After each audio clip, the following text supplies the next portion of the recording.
اعوذ باللہ من الشیطان الرجیم بسم اللہ الرحمن الرحیم السلام علیکم ورحمۃ اللہ وبرکاتہ۔ پیارے بچوں، آج کا سبق ہے یہ آپ کی 5ویں کتاب کی اردو کتاب سے ہے۔ پیارے بچوں، آپ اپنی کتاب نکالیں اور گرو نانک دیو جی کا سبق نکالیں۔ آج ہم اس کا دوسرا حصہ پڑھیں گے۔ پیارے بچوں، گرو نانک دیو جی آپ نے سنا ہوگا، گرو نانک دیو جی جو ہے یہ سکھ دھرم کے بانی ہے۔ آج ہم اس کا دوسرا حصہ پڑھیں گے۔ ایک دن گرو نانک کے والد صاحب نے انہیں کچھ روپے دے کر لاہور بھیجا اور کہا کہ ایسا کھرا سودا کرنا جس سے کچھ نفع ہو۔ بالا نام کا ایک جاٹ نوکر بھی ساتھ کر دیا۔ گرو نانک چل پڑے۔ راستے میں کچھ فقیر سادھو نظر آئے، وہ بہت بھوکے تھے۔ گرو نانک کو انہیں دیکھ کر بہت ترس آیا اور انہیں کچھ روپے دینے چاہے۔ یعنی راستے میں گرو نانک جی کو کچھ فقیر سادھو نظر آئے، وہ بہت بھوکے تھے۔ گرو نانک کو انہیں دیکھ کر بہت ترس آیا، یعنی رحم آیا اور انہیں کچھ روپے دینے چاہیے۔ فقیروں نے کہا، بابا نقدی ہمارے کس کام کی، ہم تو بھوکے ہیں، کچھ کھانے کو دے۔ گرو نانک خود شہر گئے، آٹا لائے، روٹیاں پکوائے اور فقیروں کو کھلائے۔ اس طرح سارے روپے فقیروں سادھوؤں کو کھانا کھلانے میں خرچ کر دیے اور واپس ہوئے۔ باپ کے ڈر سے گھر کے باہر ہی چھپ گئے۔ باپ نے ڈھونڈ نکالا اور پوچھا،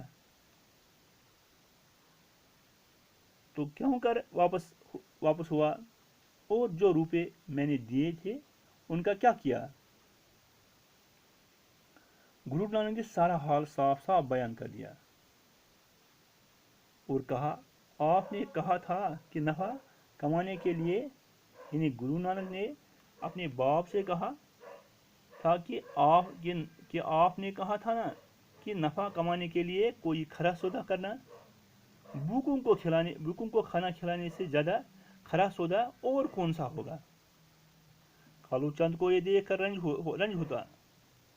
کالو چند اس کا باپ تھا، اس کے باپ کو یہ دیکھ کر رنج ہوا اور غصہ بھی آتا کہ گرو نانک کی طبیعت دنیا کے کاموں میں نہیں لگتی، مگر کیا کرتا۔ گرو نانک کی بہن کپور تھلہ کے علاقے سلطان پور میں بیاہی گئی تھی اور اس کا شوہر علاقے کے حاکم کی سرکار میں ملازم تھا۔ یہ سوچ کر شاید نوکری میں گرو نانک کا جی لگے، گرو نانک کو بھی سرکار میں نوکر رکھوا دیا۔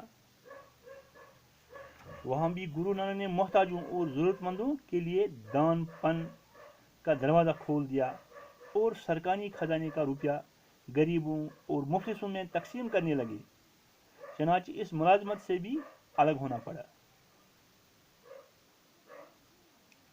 گرو نانک کے یہ رنگ ڈنگ دیکھ کر ان کے والد نے سوچا کہ گرو نانک کی شادی کر دی جائے۔ گرہستی کا بوجھ، یہ گھر کا بوجھ پڑے تو وہ اس طرح روپیہ پیسہ خرچ کرنا چھوڑ دیں گے، یعنی گھر کا بوجھ پڑے تو وہ اس طرح روپیہ پیسہ خرچ کرنا چھوڑ دیں۔ انہوں نے گرو نانک کی شادی کر دی، یعنی اس کے باپ نے گرو نانک کی شادی کر دی۔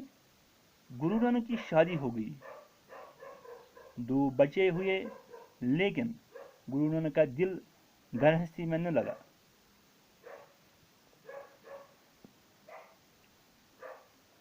وہ ہمیشہ کی طرح اپنی کمائی ضرورت ضرورت مندوں پر خرچ کر دیتے. بیوی نے لاکھ سمجھایا مگر ان پر کوئی اثر نہ ہوا.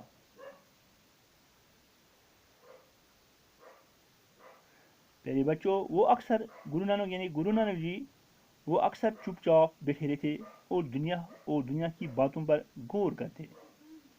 گیان دھیان اور دین دھرم کی باتوں سے ان کی دلچسپی بڑھتی ہی گئی.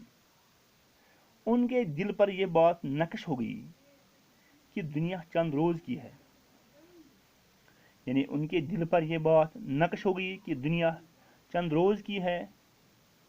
یہاں کی ہر شے ہر چیز فانی ہے ختم ہونے والا ہے. یہاں کی ہر چیز دنیا کی ہر شے ختم ہونے والی ہے. اس کا کچھ بھروسہ نہیں ہے. اس کا پیدا کرنے والا ہی ہمیشہ باقی رہے گا. انہوں نے گھر بار چھوڑ کر فقیری کی راہ لے لی. باپ نے سمجھانے کے لیے مردانہ نام کے ایک مسلمان گوے کو بھیجا لیکن مردانہ خود گرو نانک کا چیلا بن گیا. گرو نانک بالا اور مردانہ کے ساتھ آس پاس گھوم کر لوگوں کو نصیحت کرتے کہ خدا ایک ہے, وہی سب کا پیدا کرنے والا ہے. گرو نانک جی گھوم کر لوگوں کو نصیحت کرتے کہ خدا ایک ہے, وہی سب کا پیدا کرنے والا ہے. اس کے لیے سب برابر ہیں, چاہے کوئی بھی مذہب مانو, مگر نیک کام کرو تاکہ خدا کے سامنے شرمندہ نہ ہو. اس طرح ہوتے ہوتے ان کو سب گرو نانک کہنے لگے. اس طرح ہوتے ان کو سب گرو نانک کہنے لگے. گرو نانک ملک اور شہر پھرے. کہتے ہیں وہ مکہ مدینہ اور بغداد بھی گئے. اس طرح جب اس دنیا کے سفر کی مدت تمام ہوئی اور آخری سفر کا وقت آیا تو ضلع گرداسپور میں آئے. وہیں 1539 عیسوی میں 90 سال کی عمر میں ان کا انتقال ہوا. پیارے بچوں, گرو نانک کو زمانے کا عظیم ترین مذہبی موجد قرار دیا جاتا ہے. انہوں نے دور دراز سفر کر کے لوگوں کو اس ایک خدا کا پیغام پہنچایا جو اپنی ہر ایک تخلیق میں جلوہ گر ہے اور لازوال حقیقت ہے. انہوں نے ایک منفرد روحانی, سماجی اور سیاسی نظام ترتیب دیا جس کی بنیاد مساوات, بھائی چارے, نیکی اور حسن سیرت پر ہے. پیارے بچوں, گرو نانک کا کلام سکھوں کی مقدس کتاب گرنتھ صاحب ہے. پیارے بچوں, آج ہم اتنا ہی سبق پڑھیں گے. انشاءاللہ کل ہم اس سبق کے آخر پر سبق کے کچھ سوالات پڑھیں گے